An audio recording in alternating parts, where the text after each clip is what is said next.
Hello everyone. अध्ययन RAS के लेखन शैली अभ्यास के अगले सेशन में आपका स्वागत है।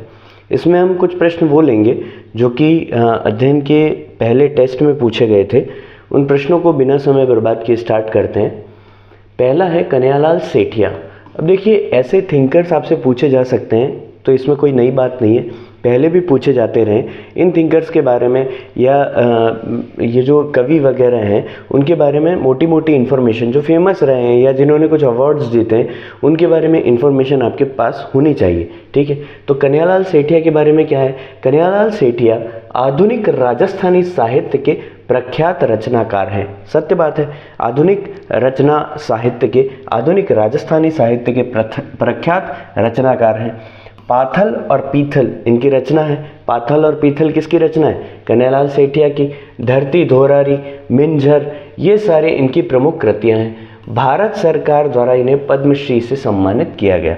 तो ये जो बेसिक मोटी मोटी इन्फॉर्मेशन है, जितना स्पेस दिया हुआ था उतने स्पेस के हिसाब से हमने प्रमुख जानकारियाँ इसके अंदर प्रस्तुत कर दी।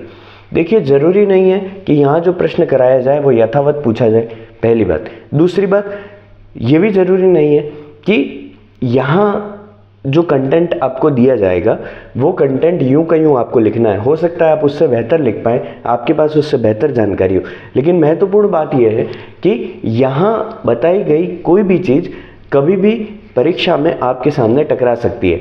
तो उस समय आप इस बिंदु से कम अनजान नहीं रहेंगे, इसलिए कॉपी पेन लेकर बैठना ज़रूरी है, या फिर टेलीग्राम से आप चाहें तो इसको डाउनलोड करके पढ़ सकते हैं। लेकिन कम से कम जो चीज़ें यहाँ बताई जा रही हैं ये डैम श्योर है कि वो कहीं ना कहीं महत्वता रखती हैं, परीक्षा में पूछे जाने योग्य उसका स्तर है, तभी वो यहाँ पे डिस्कस की जा रही हैं। देखिए आगे, ख्यात साहित्य। देखिए, राजस्थान आर्ट एंड कल्चर का प्रमुख साहित्य है ख्यात साहित्य। संस्कृत के ख्याति शब्द से बना, संस्कृत के ख्याति शब्द से बना, जिसका ख्याति का अर्थ क्या होता है? प्रसिद्धि। सभी जानते हैं कि प्रसिद्धि, और प्रसिद्धि आप जो है वो एक रचना के माध्यम से दर्शाना चाह रहे हो, उसी को आप क्या कह देते हो? ख्यात साहित्य। राजाओं के सम्मान, सफलता, उनके द्वारा किए जाने वाले महान कार्य इत्यादि का संग्रहण किसके अंदर किया जाता है? ख्यात साहित्य के अंदर किया जाता है। जैसे अगर आपसे उदाहरण देने को कहा जाएगा तो आप क्या कहेंगे? मूणोत नैणसी री ख्यात, मूणोत नैणसी की ख्यात, मुंडियार री ख्यात, ये सारे क्या हैं? ख्यातें हैं। और ख्यात क्या है? तो ख्यात राजस्थान एक के इतिहास परक ग्रंथ हैं जिनके अंदर किसी व्यक्ति की, राजा महाराजा की ख्याति की बात की जाती है, प्रसिद्धि की बात की जाती है। उसकी प्रसिद्धि कैसे दर्शाई जाती है? तो उस राजाओं के सम्मान में वो ग्रंथ लिखे जाते हैं, उन राजाओं द्वारा किए गए महान कार्यों को उसके अंदर प्रदर्शित किया जाता है, जिससे क्या हो? उनको प्रसिद्धि मिले। उनके द्वारा किए गए महान कार्य, वीरतापूर्ण कार्य, उनके द्वारा किए गए शौर्य वाले कार्य, उनके द्वारा किए गए राजनीतिक उन्नति वाले कार्य, ये जितने भी कार्य होते थे जो राजा की प्रसिद्धि को इंश्योर करें, वो सारे हम किसके अंदर मेंशन कर सकते हैं? ख्यात के अंदर मेंशन कर सकते हैं। हमने एक सिंपल सा उदाहरण भी दे दिया। चलिए आगे बढ़ते हैं। समोली का अभिलेख। तीसरी बात क्या पूछी है? समोली का अभिलेख। ये सारे किसके हैं? 15 शब्दों के और 2 अंकों के प्रश्न हैं। चलिए समोली के अभिलेख की बात करते हैं। समोली का अभिलेख आपको पता होगा कि किससे रिलेटेड है? गुहिल वंश से रिलेटेड। समोली का अभिलेख किससे रिलेटेड है? गुहिल वंश से रिलेटेड है। भूमठ उदयपुर में प्राप्त यह अभिलेख 646 ईस्वी के गुहिल शासक, 646 ईस्वी के गुहिल शासक शिलादित्य के समय का है। किसका समय का है? शिलादित्य के समय का है। समोली का अभिलेख 646 ईस्वी के गुहिल शासक शिलादित्य के समय का है, और यह अभिलेख गुहिल वंश के समय का निर्धारण करता है। किसका निर्धारण करता है? गुहिल वंश के समय का निर्धारण करता है। एक चीज हमको इसमें यह भी समझनी चाहिए कि इसके ही अंदर शिलादित्य को गुहिल की 5वीं संतान भी बता दिया गया है। गुहिल की 5वीं संतान भी बताया गया है। और हम ये भी पढ़ते हैं कि गोहिल के पिता का नाम क्या था, शिलादित्य था, और ये शिलादित्य जो है वो वल्लभी के शासक, गुजरात में वल्लभी नाम का एक स्थान था, वहाँ के शासक हुआ करते थे। अब ये शिलादित्य जो है वो गोहिल की 5वीं संतान इसके अंदर बताए गए। इसके अंदर एक जयंतक नाम के व्यक्ति का भी उल्लेख है, और ये जयंतक वो व्यक्ति है जिसने अरण्यवासिनी मंदिर का निर्माण करवाया था। किसका निर्माण करवाया था? अरण्यवासिनी मंदिर का निर्माण करवाया। ये भी बातें समोले के अभिलेख में लिखी हुई हैं, तो ये भी हम मेंशन कर सकते हैं। चलिए आगे देखिए क्या है, खुमान रासो। खुमान रासो क्या है? दलपत विजय ने लिखी। अब खुमान रासो एक रचना का नाम है, तो आपसे पूछ लिया है कि ये रचना के बारे में कुछ बताइए। तो खुमान रासो जो है वो एक रचना है जो किसने लिखी है? दलपत विजय ने। और उसमें भाषा कौन सी यूज करी है? पिंगल, जो कि पूर्वी राजस्थानी भाषा है राजस्थानी पार्ट है, लेकिन पूर्वी ब्रज से अटैच्ड जो भाषा है, शुद्ध राजस्थानी क्या कही जाती है? डिंगल। और ये कौन सी है? पिंगल। तो पिंगल भाषा में रचित खुमान रासो एक प्रसिद्ध ग्रंथ है जिसमें बप्पा रावल से लेकर महाराजा राज सिंह तक के मेवाड़ के राजाओं का वृतांत मिलता है। तो किसने लिखी है? दलपत विजय ने। कहाँ से जानकारी मिलती है? बप्पा रावल से लगा के। कहाँ तक मिलती है? राज सिंह तक की जानकारी मिलती है, और ये मेवाड़ के शासकों के बारे में जानकारी देता है। नाम क्या है? खुमान रासो। और रासो की जब बात की जाती है तो हम इसमें किसकी बात करते हैं? वीरता की बात करते हैं। वीरता के बारे में रासो ग्रंथों में बात की जाती है। राजस्थान के इतिहास परक ग्रंथ जिनके अंदर राजाओं की वीरता, उनके राज्य के हित में उठाए गए वीरतापूर्वक कदम, राज्य के लिए लड़ी गई शौर्यपूर्वक लड़ाइयाँ इत्यादियों का वर्णन किया जाता है, वो कौन से ग्रंथ हैं? रासो हैं। कौन से ग्रंथ हैं? रासो। ठीक। चरी नृत्य, ये राजस्थान का प्रमुख लोक नृत्य है। नाम क्या है? चरी। देखिए चरी नृत्य करते कौन है? कौन सी जाति चरी नृत्य करती है? गुर्जर जाति चरी नृत्य करती है। तुमको ये बात पता होनी चाहिए कि चरी नृत्य किससे जुड़ा हुआ है? गुर्जर जाति से। तो किशनगढ़ क्षेत्र में गुर्जर महिलाओं द्वारा, किशनगढ़ क्षेत्र की बात हो रही है, महिलाएं कौन सी हैं? गुर्जर महिलाएं हैं। किशनगढ़ क्षेत्र में गुर्जर महिलाओं द्वारा किया जाने वाला लोक नृत्य, किशनगढ़ क्षेत्र में गुर्जर महिलाओं द्वारा किया जाने वाला लोक नृत्य, महिलाएं सिर पर क्या रख देती हैं? चरी। महिलाएं सिर पर चरी रख देती हैं और चरी रखकर नाचती हैं, जिसमें जलते हुए कपास के बीज रखे जाते हैं। क्या रखे जाते हैं? जलते हुए कपास के बीज रखे जाते हैं। और ये नृत्यांगना जो है प्रसिद्ध कौन है? फल्गु बाई। तो हमने बहुत सारी इंफॉर्मेशन दे दी कि भाई कौन से क्षेत्र की हम यहाँ पे बात करते हैं, कौन सी जाति की महिलाएं ये नृत्य करती हैं। एक तो जाति भी बता दी और ये महिलाएं करती हैं ये भी बता दिया। नृत्य का पैटर्न क्या है ये भी बता दिया कि सिर पर चरी रखी जाती है, उसमें जलते हुए कपास के कंकड़, कपास के बीज रखे जाते हैं, और फल्गुबाई इसकी प्रसिद्ध नृत्यांगना है। ये बात भी हमने कर ली। यहाँ तक क्लैरिटी है। आगे बढ़ते हैं। बाबेरी बीज, क्या नाम है? बाबेरी बीज। अब आपसे पूछा है बाबेरी बीज क्या चीज है, तो आपको 15 शब्दों में उसको एक्सप्लेन करना है कि बाबेरी बीज क्या है। ठीक है, तो आइए देखते हैं। देखो बाबेरी बीज कब मनाई जाती है? हम सबको पता है कब? भाद्रपद शुक्ला द्वितीया। कब मनाई जाती है? भाद्रपद शुक्ला द्वितीया। तो भाद्रपद शुक्ल पक्ष द्वितीया, जिसको हम क्या कहते हैं? रामदेव जयंती। और ये कहाँ मनाई जाती है? मेला कहाँ भरता है? रामदेवरा, रुणेचा, जैसलमेर के अंदर मेला भरता है, जो सांप्रदायिक सद्भाव का सबसे बड़ा मेला कहा जाता है। राजस्थान में सांप्रदायिक सद्भाव का सबसे बड़ा मेला कौन सा है? रुणेचा, जैसलमेर में भरने वाला बाबा रामदेव जी का मेला, जो बाबेरी बीज वाले दिन भरता है। ठीक है। राजस्थान में सांप्रदायिक सद्भाव का दूसरा सबसे बड़ा मेला कहाँ लगता है? हजरत शक्कर बाबा के यहाँ पे देव रोड झुंझुनू में। चलिए आगे बढ़ते हैं। इसके अंदर मेला लगता है और इस मेले में को मारवाड़ का कुंभ भी कहा जाता है। भाई मारवाड़ के पंच पीरों में से एक है रामदेव, तो मारवाड़ का कुंभ किसको कहा जाता है? ये जो मेला लगता है बाबा रामदेव का मेला, उसको मारवाड़ का कुंभ कहा जाता है। ठीक बात है। सांप्रदायिक सद्भाव का सबसे बड़ा मेला, रामदेव जयंती, बाबेरी बीज, भाद्रपद शुक्ला द्वितीया, ये सारी चीजें आपको पता होनी चाहिए। आगे बढ़ते हैं। देखिए मुहणोत नैणसी, मुहणोत नैणसी। अब ये एक रचनाकार का नाम आपको दे दिया है। ठीक है। ये क्या करता है? जोधपुर महाराजा जसवंत सिंह प्रथम के मंत्री रहे थे। जोधपुर महाराजा जसवंत सिंह प्रथम के मंत्री कौन रहे? मुहणोत नैणसी। और मुहणोत नैणसी ने मोहंता नैणसीरी ख्यात या मुहणोत नैणसीरी ख्यात के नाम से भी इसे पढ़ा जाता है कई पुस्तकों में। मोहंता या मुहणोत नैणसीरी ख्यात के नाम से एक प्रसिद्ध ग्रंथ लिखा, जिसमें विभिन्न राजाओं का ऐतिहासिक वृत्तांत मिलता है। कौन से राजाओं का? मारवाड़ के राजाओं का। कौन से राजा का दरबारी कवि था? जसवंत सिंह का, और साथ साथ मंत्री भी था।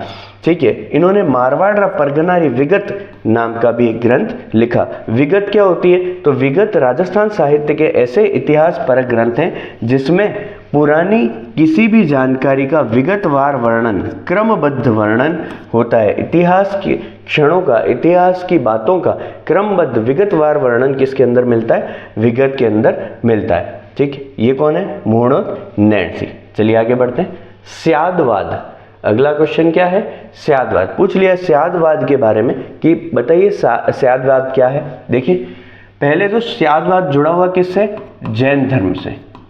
और स्यादवाद कहता है कि भाई आपका जो नॉलेज है उसकी अपनी एक सीमा है, वो असीमित ज्ञान नहीं है, वो किसी के सापेक्ष है। हमेशा कोई ज्ञान जो होता है वो किसी दूसरे के सापेक्ष होता है। तो ये बात कौन करता है? स्यादवाद। तो जैन धर्म का प्रमुख ज्ञान मीमांसीय सिद्धांत, कौन सा सिद्धांत है? ज्ञान मीमांसीय सिद्धांत। तो पहली बात तो ये लिख दी कि जैन धर्म का प्रमुख ज्ञान मीमांसीय सिद्धांत है। ये 50 शब्दों में हमको लिखना है, 50 शब्दों में इसका उत्तर देना है। जैन धर्म का प्रमुख ज्ञान मीमांसीय सिद्धांत स्यादवाद कहलाता है। स्यादवाद मूलतः स्यात शब्द से बना है। किससे? स्यात शब्द से बना है, जिसका अर्थ क्या है? संभवतः। और जहां संभावनाएं होती हैं, जहां संभावनाएं होती हैं वहां किसी भी स्थिति को आदर्श नहीं कहा जा सकता। हर स्थिति एक दूसरे के सापेक्ष होती है। तो स्यात जो है उस शब्द से बना हुआ कौन है? स्यादवाद है, जिसका अर्थ क्या है? संभवतः। इस संभवतः वाले शब्द को और एलाबोरेट करते हुए महावीर स्वामी क्या कहते हैं? जैन धर्म के 24वें तीर्थंकर महावीर ने इसका प्रयोग किया इस अर्थ में कि सापेक्षतः, कोई भी ज्ञान किसी अन्य ज्ञान के सापेक्ष होता है। अर्थात हमारे पास जो ज्ञान है जो वो निरपेक्ष न होकर सापेक्ष है, वो असीमित नहीं है। हमारा ज्ञान देश काल एवं परिस्थिति इत्यादि के सापेक्ष होता है। देश काल परिस्थिति के अनुसार हमारा ज्ञान जो है वो बदलता रहता है, और ये सत्य बात है। ये वर्तमान में भी प्रासंगिक है। स्यादवाद की वर्तमान प्रासंगिकता पूछी जा सकती है। स्यादवाद की वर्तमान प्रासंगिकता पूछी जा सकती है। देखो, ऐसे प्रश्न डिस्कस करने का केवल एक ही सेंस है कि आपको लिखने के लिए पॉइंट्स मिले, और दूसरी बात, इन पॉइंट्स का यूज करते हुए आप बहुत अच्छे से उस आंसर की ड्राफ्टिंग कर सकें। तो ड्राफ्टिंग के लिए कुछ बिंदु देना, कुछ पॉइंट्स देना, ड्राफ्टिंग कैसे करनी है उसके बारे में थोड़ा बहुत आइडिया देना, ये सब बताना इसके पीछे उद्देश्य है। अब नंबर ऑफ वीडियोस जो है वो भी बढ़ेंगे, नंबर ऑफ कंटेंट जो है मैटर जो है वो भी बढ़ेगा। ठीक है, तो आप ये मान के चलिए कि आपको बहुत सारा कंटेंट आगामी दिनों में लगातार मिलने वाला है। देखिए, डिंगल और पिंगल में अंतर कीजिए। अब बहुत सारी बातें, इसको ऐसे भी पूछा जा सकता है, डिंगल और पिंगल में अंतर कीजिए, डिंगल और पिंगल में अंतर कीजिए। जब राजस्थान के आर्ट एंड कल्चर से उठ के प्रश्न आते हैं तो थोड़ा सा उनमें कह सकते हैं एनालिटिकल जो जाने की संभावना है वो छोटे प्रश्नों में कम रहती है। 10 नंबर के प्रश्नों में जरूर रहती है, लेकिन 5 नंबर तक के प्रश्नों में बहुत सीधे सिंपल प्रश्न हमेशा पूछे जाते रहे। तो हमको हर चीज़ कवर, अब डिंगल और पिंगल के बारे में बेसिक जानकारी देना मेरा उद्देश्य है यहाँ पर, ताकि कोई लेमैन बच्चा है जिसका गलती से भी प्रीलिम्स निकल गया है तो वो इस स्थिति में पहुंच सके कि हर बिंदु पर उसके पास कुछ ना कुछ जानकारी हो। ठीक है, क्लैरिटी। आगे बढ़ते हैं। डिंगल क्या चीज़ है और पिंगल क्या चीज़ है, ये हमको देखना है। तो पश्चिमी राजस्थानी का साहित्य, पश्चिमी राजस्थान का साहित्य किस भाषा में लिखा गया है? डिंगल। और डिंगल ही पश्चिमी राजस्थानी है, डिंगल ही क्या है? शुद्ध राजस्थानी है। डिंगल ही शुद्ध राजस्थानी कही जा सकती है। ठीक है, और पूर्वी राजस्थान का साहित्य किस में लिखा हुआ है? पिंगल में लिखा हुआ है। तो पूर्वी राजस्थान की बात आती है तो इसमें राजस्थानी भाषा पर किस भाषा का प्रभाव पैदा हो जाएगा? जब पूर्व की बात करेंगे तो ब्रज भाषा का प्रभाव पैदा हो जाएगा। यहाँ देखिए, यहाँ गुजराती भाषा का थोड़ा बहुत प्रभाव आपको देखने मिलता है और यहाँ ब्रज भाषा का प्रभाव आपको देखने को मिलेगा। यहाँ वीर रस का प्रयोग किया गया है। वीर रस की जो बातें हैं वो डिंगल में लिखी गई हैं, जबकि यहाँ पे श्रृंगार रस और ब्रज है, श्री कृष्ण कन्हैया से जुड़ी हुई माटी है, तो वहाँ पे श्रृंगार रस ज़्यादा लिखा जाता है, तो श्रृंगार रस लिखने के लिए पिंगल का प्रयोग किया गया है। आगे देखते हैं, चारण कवियों की रचनाएं यहाँ अधिक मिलती हैं, भाटों की रचनाएं अधिक मिलती हैं। यहाँ पे उदाहरण की बात करें तो बांकीदास की रचनाएं जो है वो डिंगल में लिखी गई हैं, जबकि पृथ्वीराज जरासो जैसी जो रचना है वो चंद्र बरदाई ने जो लिखी है वो किस में लिखी गई है, पिंगल में लिखी गई है। यहाँ तक क्लैरिटी है। बढ़ते हैं आगे फटाफट से, चलिए आइए। गरासिया जनजाति, जब आपसे कोई जनजाति के बारे में इस तरीके से पूछ ले तो आपके पास कुछ बिंदु होने चाहिए लिखने के लिए, तो कैसे लिखेंगे, इनका निवास कहाँ है, भैया हमको पता है सिरोही, पाली और उदयपुर जिला इनका प्रमुख निवास स्थान है।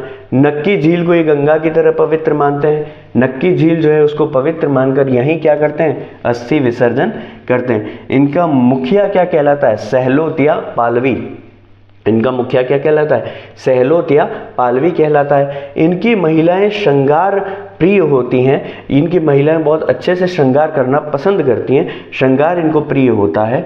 आगे देखो, खेवड़ों, मोरबंदिया आदि जो है वो इनके विवाह के प्रकार होते हैं। खेवड़ों, मोरबंदिया ये सब क्या है, इनके विवाह के प्रकार हैं, इनके विवाह के प्रकार हैं।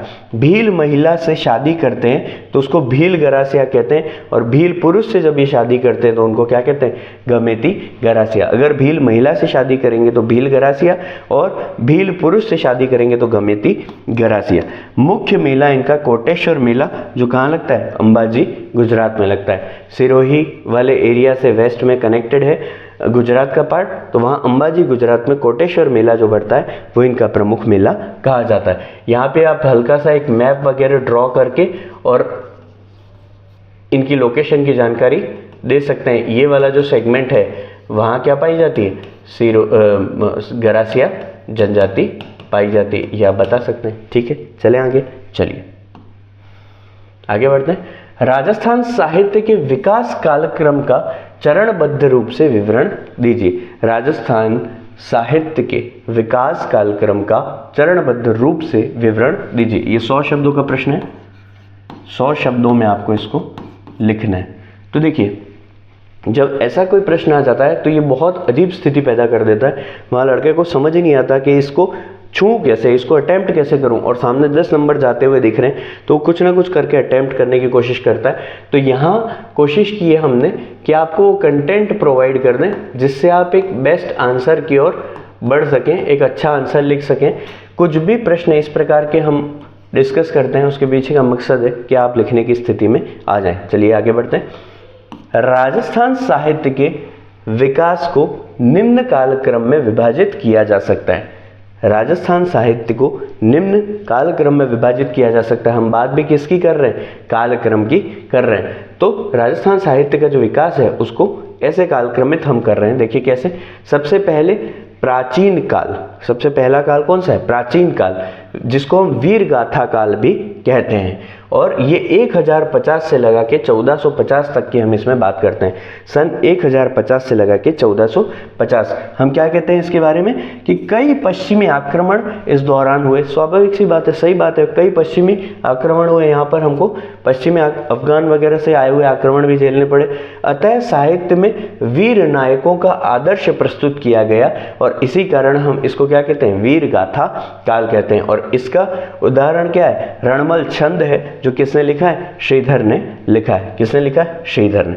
दूसरी बात, पूर्व मध्यकाल, मध्यकाल से ठीक पहले वाला काल पूर्व मध्यकाल, जिसको भक्ति काल के नाम से भी जाना जाता है, ये 1450 से 1650 ईस्वी में चला।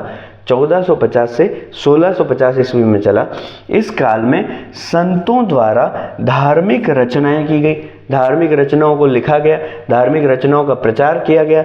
उदाहरण की बात करें तो मीराबाई के पद, वेली कृष्ण रुक्मिणी, जिसको वेली कृष्ण रुक्मिणी, जिसको 19वां पुराण, ठीक है, 19वां पुराण और 5वां वेद की संज्ञा दी थी। 19वें पुराण और 5वें वेद की संख्या दी थी किसको, वेली कृष्ण रुक्मिणी को। ठीक है, चलते हैं आगे। दूर सा आढ़ा ने बोला था ये। फिर आगे उत्तर मध्यकाल, मध्यकाल के पूर्व का भाग, मध्यकाल के बाद का भाग, उत्तर मध्यकाल, जिसको हम रीतिकाल के नाम से भी जानते हैं। ये 1650 से 1850 तक में है। 1650 से 1850 ये शांतिपूर्ण काल था। इस काल में, क्योंकि आपको भी पता है 1650 से 1850 के बीच में जो मुगल्स हैं उनमें इतना दम बचा नहीं था, लड़ाई झगड़े बहुत कम हो चुके थे, ठीक है। धीरे धीरे अंग्रेजों का प्रवेश भी यहाँ पे हो गया था, तो सहायक संधियों वाली जैसी स्थितियाँ भी धीरे धीरे बनने लगी थी। तो बहुत सारी परिस्थितियाँ ऐसी हुई कि राजस्थान में से शांति की स्थापना हुई थी। तो शांतिपूर्ण काल में साहित्य के विभिन्न जो हैं रचनाएं, उनका विकास हुआ। जैसे रघुनाथ रूपक, हमने उदाहरण भी हर एक में प्रस्तुत किया है। जैसे कौन है? रघुनाथ रूपक। साहित्य के विभिन्न रचनाओं का, विभिन्न आयामों का प्रचार प्रसार, विस्तार यहाँ पर हुआ, विकास यहाँ पर हुआ और शांतिपूर्ण काल में हुआ।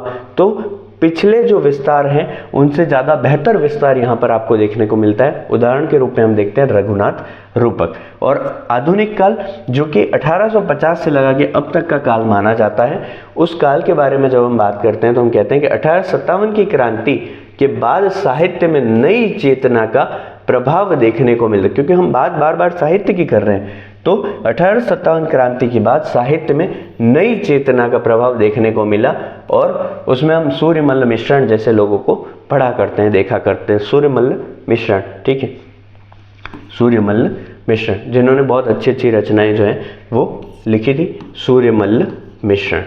और सूर्यमल्ल मिश्रण की जब रचनाएं आपसे पूछी जाती हैं तो आप कौन सी रचनाओं की बात करते हैं? छंदोमयूख की बात करते हैं, ठीक है। छंदोमयूख सूर्यमल्ल मिश्रण की रचनाएं। ठीक, चलें आगे। वीर सतसई, वीर सतसई की हम बात करते हैं तो वीर सतसई भी किसने लिखी है? सूर्यमल्ल मिश्रण ने लिखी है। चलिए, निष्कर्ष तो कहा जा सकता है कि विभिन्न कालों के माध्यम से राजस्थान के इतिहास ने अनेक परिवर्तन देखे एवं प्रत्येक कालखंड में इसने समृद्धि प्राप्त की है। जैसे जैसे हम आगे से आगे कालखंडों में बढ़ते गए तो राजस्थानी साहित्य जो है उसने विस्तार प्राप्त किया है, वो एक अच्छी ऊंचाई को पहुंचा है। वो हमने देखा कि भाई इस कालक्रम की जब हम बात करते हैं तो राजस्थानी साहित्य जो है वो उसने समृद्धि ही प्राप्त की है। तो हमने इस प्रकार से इसके साहित्य के विकास कालक्रम की बात कही। हर एक कालक्रम का एक उदाहरण प्रस्तुत किया और हर एक कालक्रम के बारे में कुछ न कुछ जानकारी यहाँ पर दी। क्लैरिटी है? चलिए, तो आई होप आपको काफ़ी सही तरीके से समझ में आई होंगी चीज़ें। हम बहुत सारी चीज़ें रेगुलर बेसिस पर और लेकर आने वाले हैं, तो आप लगातार देखते रहिए, चीज़ों को छोड़िएगा मत, क्योंकि यहाँ से जो जानकारी आपको मिलेगी वो बहुत क्रिस्प जानकारी होगी, बहुत शानदार जानकारी होगी, बहुत लिमिटेड वर्ड्स में बहुत सारे आयामों को कवर किए होगी। तो ये आपको मेंस परीक्षा में मदद करेगी उत्तर लिखने के अंदर और आपका ज्ञान बढ़ाने में भी सहायक होगी, जिससे आप आगामी समय में बहुत अच्छी आंसर राइटिंग कर पाएंगे। ठीक है, thank you very much, all the best.